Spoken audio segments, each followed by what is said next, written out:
여러분, 이재명이라는 인물이 저는 굉장히 위험하다고 생각이 드는 것이, 전 이 사람은 권력욕이라기보다는 생존 욕구 때문에 지금까지 온 사람이라고 생각을 합니다. 성남시장 때 저질렀던 잘못을 무마하기 위해서 경기도지사가 된 것이고, 또 무마하기 위해서 대선에 출마한 것이고, 그렇게 해서 당시 송영길 대표 자리 비우게 만들고 인천 계양에 가서 당선된 거 아닙니까? 국회의원으로서의 특권들을 모두 누리기 위해서. 그러고 나서 지금 또다시 대선에 출마하는 이유는 본인에 대한 이런 여러 가지 사법 리스크를 회피하고자. 지금 우리가 선거법만 이야기하고 있지만요, 저는 가장 크리티컬한 것은 대북 불법 송금이라고 생각합니다. 이런 너무나도 많은 여러 가지 사법 리스크를 회피하기 위해서는 대통령에 당선되어서 불소추 특권을 사용해야 되기 때문에 대통령이 되려고 하는 겁니다. 그러니까 이 목적성 자체가 개인의 생존에 있는 사람이에요. 그러니까 이게 정치 행위라고 볼 수가 없고 본인의 생존을 위해서 정치를 소진시키고 있는 사람이다라고 보는 것이 가장 정확하다라고 생각이 들고요. 그리고 이 불소추 특권에 대해서 윤석열 대통령에 대한 탄핵을 이들이 선동할 때도 이걸 활용을 어떻게 했었느냐면, 거기서 예외로 내란이나 외환의 경우 예외로 준다라는 이야기가 있습니다. 네. 그래서 계속해서 윤석열 대통령의 비상계엄 직후부터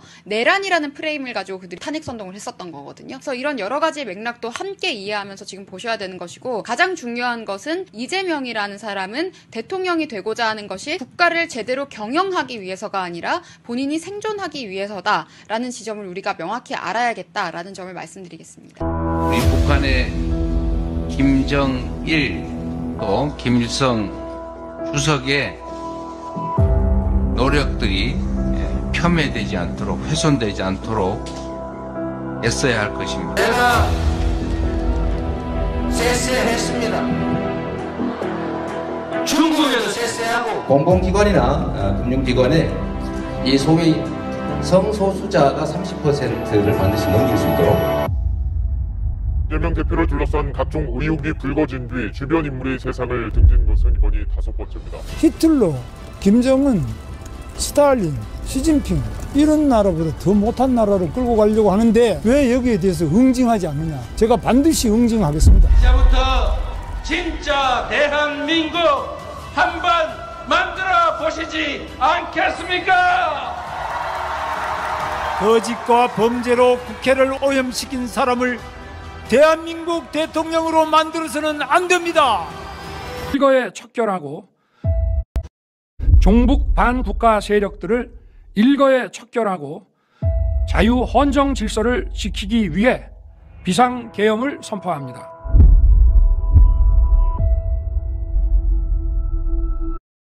정치인들은 그 자리가 너무 좋아요. 저 그렇게 좋은 줄 몰랐어요. 에? 월급 주지요, 비서 있지요, 차도 나오지요, 사무실 번듯하죠, 가면 대접해주죠, 고난도 있지요. 솔직히 가끔 늦잠 자도 되죠. 결석해도 월급 나오죠. 아휴, 저런 말을 국민들한테 하니. 이 자리를 정치인들은 지키고 싶어해요. 그리고 나쁜 짓 하기가 너무 좋아요. 쳐봐. 내 뇌물 받기도 좋고 누구 봐주기도 좋고 편먹고 놀기도 너무 좋아요. 야, 그거 안 하는 사람들은 오히려 왕따 돼요. 왕따 돼요. 이재모라고 하는 사람이 좀 그런 경향이. 수도 이재모라는 사람 자기가 그렇다는 거예요. 이제 대통령 선거에서도 이런 말을 하니 대통령 되고 나면 진짜 이 권력이 저렇게 한다잖아요. 나쁜 짓 하기 너무 좋다. 자기가 이런 경향이 경향이 있다고 그러잖아 지금.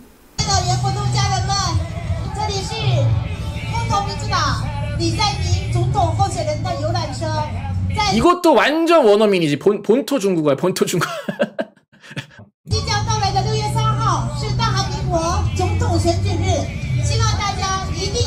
황은하 안산시의원이라고 조선족 출신으로 시의회에 첫 입성을 한, 한국에서 무슨 지방선거도 아니고 대선을 치르는데 대선 선거 운동을 중국어로 하는 미친 인간이 어디 있습니까? 자, 이거 한번 보실게요.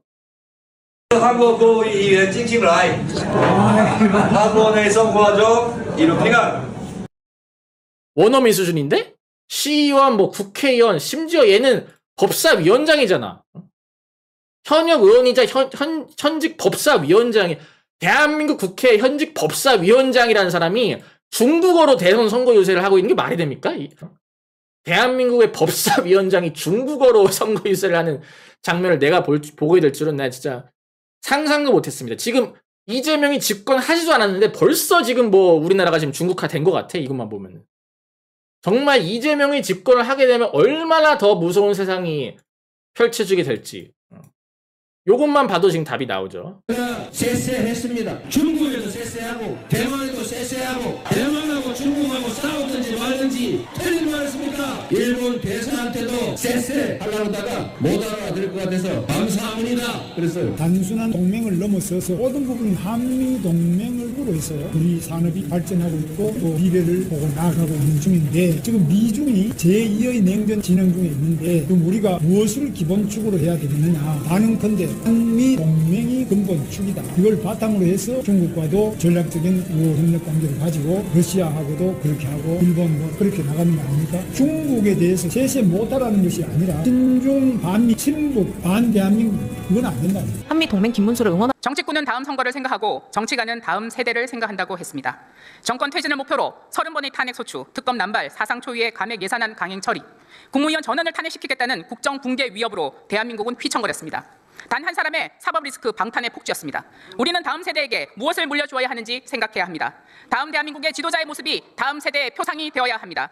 그런데 우리 아이들에게 음주운전해도 괜찮다, 검사 사칭해도 괜찮다, 불륜 의혹이 있어도 괜찮다, 법인카드로 생활비 써도 괜찮다. 대한민국은 전과 사범의 코리안 드림이 이루어지는 나라다. 저는 누구라고 얘기하지 않았습니다. 왜 여러분이 흥분하십니까? 이렇게 자신 있게 우리의 자녀들에게 가르칠 수 있습니까? 어느 정치인은 기본 소득을 얘기합니다. 기본 사회를 말합니다. 그러나 우리는 다음 세대에게 기본 인간이 되는 것이 먼저라고 가르쳐야 됩니다. 이제 대한민국은 정상으로 복귀해야 합니다. 다수 독재의 광란과 폭주, 거짓 선동의 정치도 심판받아야 합니다. 앞으로 대선이 40여일 남았습니다. 대한민국의 품격과 국격, 다음 세대를 위한 국민의 현명한 선택을 기대합니다. 나서 힘들다는 이야기에는 항상 알바를 하라는 대답이 들려옵니다. 단도직입적으로 묻겠습니다. 대학생이면 알바를 하는 것이 필수입니까? 네, 대학생인데 그럼 알바 안 하고 뭐예요? 알바는 대학생 때 하는 거잖아요. 그럼 나이 40 먹고 알바할까요? 나이 30 먹고 알바할까요? 아니면 고등학교 때 알바할까요? 중학교 때 알바할까요? 대학생 때 알바하는 거야. 대학생들 알바하라고 알바 만든 거야. 사회 초년생들 경험 삼아 시작하고 뭐하고 하라고. 그래서 잘 못해도 좀 이렇게 좀 할 수 있고 그런 게 바로 알바 아니야, 알바. 뭔 소리 하는 거예요 지금? 얻어 맞을래 진짜? 아니 뭐 이 나이 때는 하고 싶은 거를 다 해봐야 된다. 뭐 대학생 때 알바를 꼭 해야 되는 거냐. 온갖 궤변을 다 늘어놓고 있네 진짜로. 너는 너 하고 싶은 거 마음껏 해 라고 말해주는 사람은 이재명 후보였습니다. 자, 이렇게 학생이다 뭐다 이렇게 얘기를 했다. 그런데 배어진 막상 봤더니 국회의원 정의로 의원실 비서관, 21기 성북구협회 자문위원, 여성위원회 이제 여가부 이제 그런 데겠죠. 2030 분과위원회. 그냥 팸이었다 이거예요. 그냥 뭘 이렇게 팸이를 갖다 이렇게 길게 장황하게 써놔. 그 다음에 선거대책위원회 대학생위원장이래. 선거대책위원회 대학생위원장. 국민대학교 통일교육사업단. 국민대학교라고 실제 대학교가 있지 않나? 이게 그 대국민 할 때 그 국민을 얘기하는 거 아니 진짜 국민대학교를 얘기하는 거예요. 국민대학교에서 이걸 했고 대책위원회 대학생위원장 했고 그 다음에 더불어민주당 서울특별시당 했고 그 다음에 자문위원 했고 그 다음에 이제 비서관까지 이렇게 들어갔나 보네요. 그 다음에 이제 정우로. 이 사람이 이제 정우로 의원실의 비서관인데 정우로 비례대표에 또 비서관은 김단희, 장수정, 김재호, 변민환, 배어진 해가지고 비서관이 5명 있다. 야, 아니 야 뭐 한다고 비서관이 5명이나 있어? 뭐 어디 뭐 대기업 회장님이야? 아니 비서관이 5명이나 있다고? 여기에 또 선임 비서관이 2명이 더 있어? 그리고 보좌관이 또 있어? 야 뭐야 이게?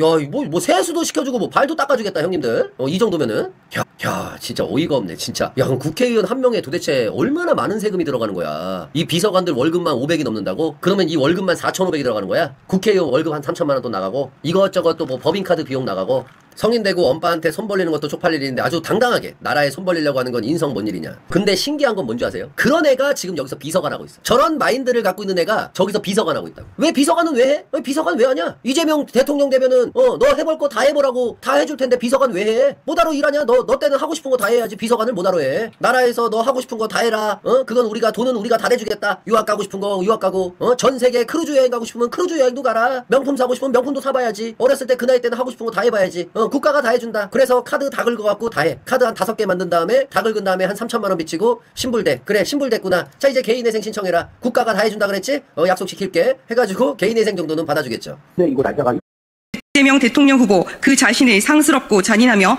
입에 담기조차 힘든 형수에 대한 욕설은 이 땅의 모든 여성과 국민에게 크나큰 충격을 던져주었다. 그는 형수의 주요 부위를 찢어버리겠다는 협박성 발언을 서슴지 않았다. 또한 한 여배우에게는 총각을 사칭하며 접근하여 혼외 불륜을 저지른 의혹과 그 의혹을 무마하기 위해 협박으로 그의 삶을 심각하게 흔들어 놓음으로써 세간의 비판을 받고 있다. 대통령은커녕 공직자로서의 기본적인 자질조차 갖추지 못한 부적격자가 이재명이다. 이재명 후보자의 장남은 여성의 성기에 젓가락을 꽂겠다, 쑤시겠다는 발언으로 통신매체 이용 음란죄로 고발되어 벌금형을 받았으며 그 조카는 스토킹하던 여성과 그녀의 가족들을 칼로 찔러 잔인하게 살해한 바 있다. 상상을 초월하는 끔찍한 여성 비하, 여성 혐오, 여성을 오로지 성적 욕구의 대상으로 여길 뿐 아니라 일가족을 무참히 파괴한 매우 끔찍한 데이트 폭력을 우리는 이재명 후보 일가에서 목격할 수 있다. 삐뚤어진 여성관과 도덕성 파괴의 극치를 보여주는 이재명 일가의 모습은 우리에게 분노를 넘어 두려움마저 느끼게 한다. 그렇지, 두렵지. 사태가 이러한데도 민주당이나 대선 캠프에서는 깊은 자성의 목소리 한마디 나오지 않고 있다.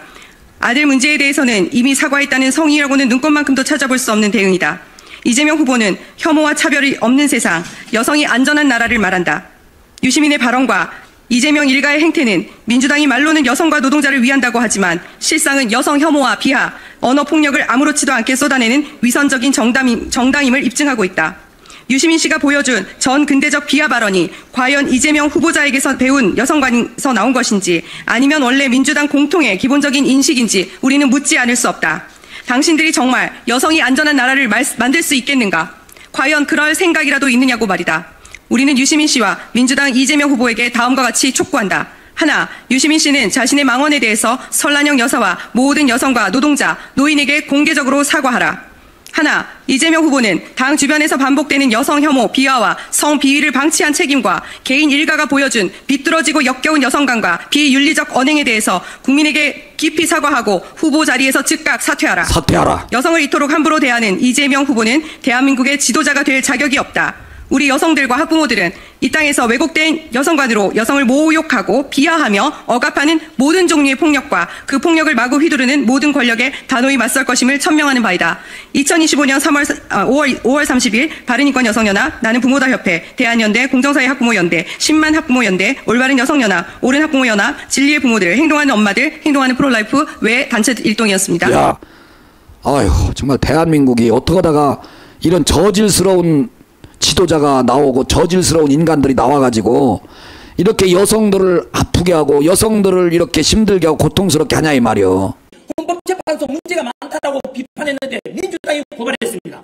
쉽게 말하면 저는 성관위를 비판했는데 민주당이 고발했고 헌법재판소를 비판했는데 민주당이 고발했습니다. 이 말이 무슨 말입니까? 이미 민주당은요, 여러분, 민주당은 입법부의 거대 의석을 장악한 걸 넘어가지고 이미 사법부 다 장악했는 걸 말씀드렸지 않습니까? 서부지법, 공수처, 헌법재판소까지 이미 좌파 카르텔이 다 형성되어 있지 않습니까? 우리법연구회와 그리고 국제인권연구회 소속의 판사들이 이미 우리 법원 사법부 내에 우두머리 핵심을 다 장악해서 좌편향 판결을 내린다 했습니다. 이건 현재 대통령의 비상경 계기로 드러난 계몽령 속에 들어있는 건 아닙니까? 이 말은 이미 입법부와 사법부가 다 장악되었고 덧붙여서 공수처도 장악되었고 헌법재판도 장악되었고 성관위도 장악됐다는 뜻으로 해석할 수 있지 않습니까? 그러니까 지난기를 성관위 비판인데 민주당이 고발했고 헌법재판 비판인데 민주당이 고발했지 않습니까? 왜 그러면 고발했지 민주당은 답변해야 되지 않습니까? 여러분, 지난기를 그래도 돈도 벌고 인기도 있는데 지난기를 지금 고발할 것 같으면 돈 없고 힘없는 2030 세대들을 생각해 보십시오. 머지않아서 아마도 지난길처럼 민주당 비판하고 이재명 비판하면 그런 통에 들어갈 날이 머지않았습니다. 이재명 대표는 본인이든 타이든 간에 주변 사람 6명이나 죽어갔습니다.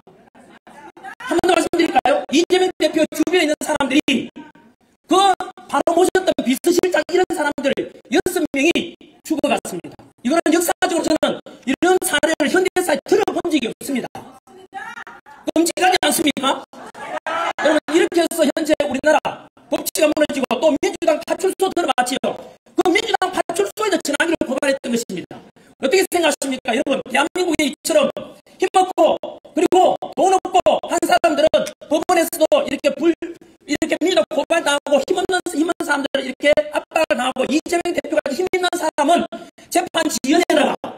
그리고 의의 없는 바로 선고가 내려지는 것이 현실입니다. 또 한 번 지켜봐야 될 게 이재명 대표는 이제 20까지 받았고 지금 30이 남아있지 않습니까? 과연 이런 현재 정과 사범에다가 자범 아닙니까? 사법에다가 현재 소송 중인 재판만 5건인가 6건인가 있어요. 5건이죠. 합의 전과 6후법이 될 수 있는데 이런 사람들에 대해서 과연 이재명 대표를 지지하든 반대하든 그건 자유지만 과연 저는 역사 강사로서 2030 세대를 가르쳐온 기성세대한 사람으로서 과연 이런 사람이 대한민국의 지도자라는 것이 전 세계적으로 나는 부끄럽고 수치스럽습니다.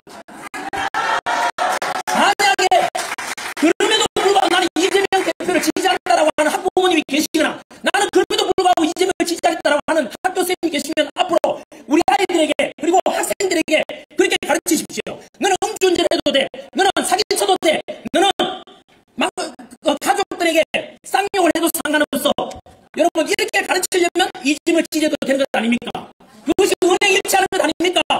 그래서 저는 학생들에게 26년간 가르쳐오면서 지도자의 언제나 지도자는 정직해야 되고 그에 대해서 책임을 질 수 있는 지도자 아닌가 노블레스 오브리주를 가르쳐왔는데 과연 이런 사람이 대한민국 대통령 후보 나오는 자체가 저는 치욕이라고 생각합니다.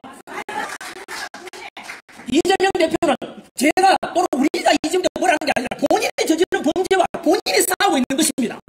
자신이 저지른 범죄 때문에 자신과 싸우고 있는 거 아닙니까? 범죄 저지르는데 범죄가 없다고 말하니까 계속 거짓말이 돼가지고 거짓말을 또 다른 거짓말을 하는 거 아닙니까? 이런 현실에서 대한민국에 지금 대선을 50일 앞두고 있고 이런 민주당과 그리고 2030 청년 세대를 비롯해서 마구잡이로 고발 고소하고 앞으로 여러분 민주당이 어떤 법안이 발의됐는지 아십니까? 지난주처럼 부정선거 의혹이 있다고 하면 10년 이하의 징역이 처한다는 법안이 발의되었습니다. 앞으로도 이것처럼 비판하고 그리고 잘못했다고 말하면은 무조건 고발하고 고소하겠다는 게 민주당이 지금까지 해온 행태입니다. 여러분 이것이 바로 무엇인지 아십니까? 이것이 바로 제2의 히틀러가 등장하는 것이고 제2의 나치주의가 등장하는 것입니다. 결국은 독재로 갈 것, 전체주의로 갈 것을 저는 우려하고 있습니다. 이번 다가온 대통령 선거는 마지막 대통령 선거가 될 수 있을 것이라고 저는 우려하고 있습니다. 역사 강사로서 대한민국이 너무나 위기에 처해 있고 그리고 반국가 세력이라 말할 수 있는 그런 세력들 북한 지령을 받고 있는 게 대학 안에서 이거 들어보셨습니까? 대학 진보연합이라 들어봤습니까? 대진연 아닙니까? 대진연 그들의 대진연 유튜브에서 감출 수가 없습니다. 대진연 각 대학마다 다 있습니다. 대진연 하는 일이 뭔지 아십니까? 김정은 지령을 가지고 공부하고 있고 마르크스 레닌주의 공부하고 있는 게 대진연의 그게 바로 현실 실체입니다. 민노총 거대한 노동조직이라는 아실 겁니다. 원래 이 95년도 출범할 때는 바로 노동자를 위한다고 했지만 지금 민노총이 하는 짓은 무엇입니까? 작년에 민노총 간부, 핵심 간부 아닙니까? 간첩죄 지금받아서 15년 선고받았는데 그 민노총에 간첩죄 지금받아서 그 범죄 안에 보면 북한 지령문을 받았다는 게 드러나 있습니다. 이거는 인터넷 가서 검색하면 나옵니다. 저는 지금까지 꿈이라도 거짓말하지 말라고 했고 늘 실체를 이야기해왔습니다. 지금까지 제가 10분간 말씀드린 중에 거짓말 단 하나도 있습니까? 이재명 대표에 대해서 범죄 사실에 대해서 실체를 제가 말씀드리는 거고 윤석열 대통령이 억울하게 불법적으로 체포 그리고 파면당한 것에 대해서 제가 있는 그대로 말씀드리는 것 아닙니까?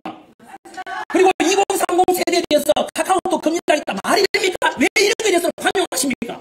이거는 민주주의를 정면 위배하는 거 아닙니까? 표현의 자유 그리고 표현의 자유 이런 것에 대해서 말살하고자 하는 민주주의의 정반대라는 뜻입니다. 왜 2030 의식 넘어들 이거에 대해서 침묵하는지 답변하셔야 됩니다.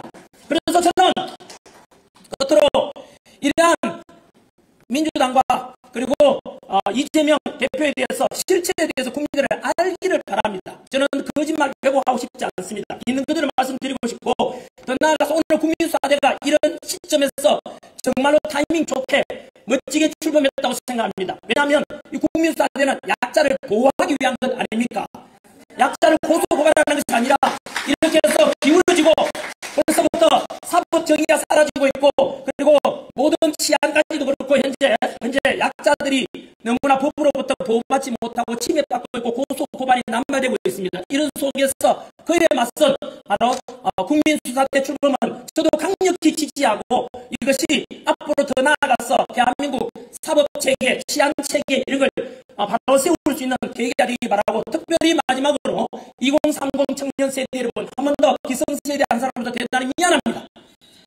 그래서 하지만 지금 우리가 이렇게 투쟁하고 있는 이유, 전환기가 이렇게 마이크 들고 나온 이유는 바로 지금의 이런 대한민국을 여러분들한테 물려주고 싶지 않습니다. 보다 나은 치안과 사법 정의가 살아있고 법치와 공정 상식이 살아있는 그런 대한민국을 여러분들에게 물려주고 싶어서 이런 외치고 있는 것입니다. 그런